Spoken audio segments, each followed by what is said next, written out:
बिस्मिल्लाहिर्रहमानिर्रहीम। इस वीडियो में मैं आपको एक बहुत ही इम्पोर्टेंट, एक बहुत ही ज़रूरी बात बताने वाला हूँ। अगर आप इस बात पर अमल करेंगे तो इंशाअल्लाह आपको भी इसका फ़ायदा होगा और इंशाअल्लाह हमको भी कहीं ना कहीं इसका सवाब ज़रूर मिलेगा। बात यह है कि अगर आप नमाज अदा करते हैं और नमाज में नफिल नमाज जो होती हैं वो अदा करते हैं, तो उसके टॉपिक से मैं आपको ये बताना चाहता हूँ कि अगर आप नफिल नमाज पढ़ते हैं तो आप नफिल नमाज छोड़कर उसकी जगह कज़ा नमाज पढ़ें।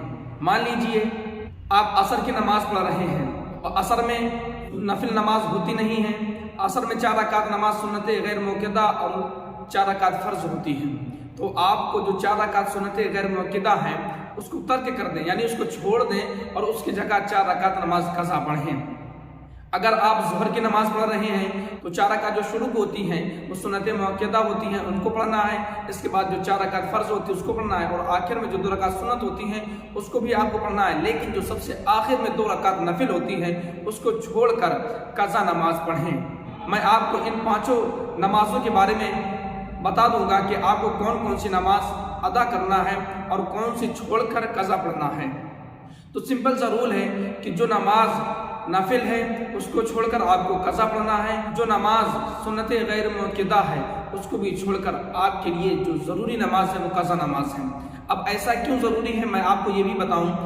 कल क़यामत के दिन आपसे ये सवाल ज़रूर होगा कि आपने अपनी नमाज कज़ा क्यों की, लेकिन ये सवाल आपसे नहीं होगा कि आपने नफिल नमाज अदा की या नहीं की। अगर आपकी नमाज कज़ा हैं और आप नफिल पढ़ते हैं तो किताबों में तो ये भी आया है कि आपकी वो नमाज नहीं होगी जब तक कि आपकी कज़ा नमाज पूरी ना हो, क्योंकि कज़ा नमाज एक वो नमाज है तो आपके सर पे एक गुनाह कज़ा नमाज का है वो आपके सर से उतर जाएगा। इसलिए मैं आपसे गुजारिश करता हूँ, दावत फ़िक्र देता हूँ कि आप नफिल नमाज छोड़कर कज़ा नमाज पढ़ें, क्योंकि नफिल से कज़ा नमाज का मर्तबा बहुत ही ज़्यादा है। इसलिए जो लोग नफिल नमाज पढ़ते हैं तो उनके लिए सबसे बेस्ट तरीका यही है कि नफिल छोड़कर उसकी जगह कज़ा नमाज पढ़ें।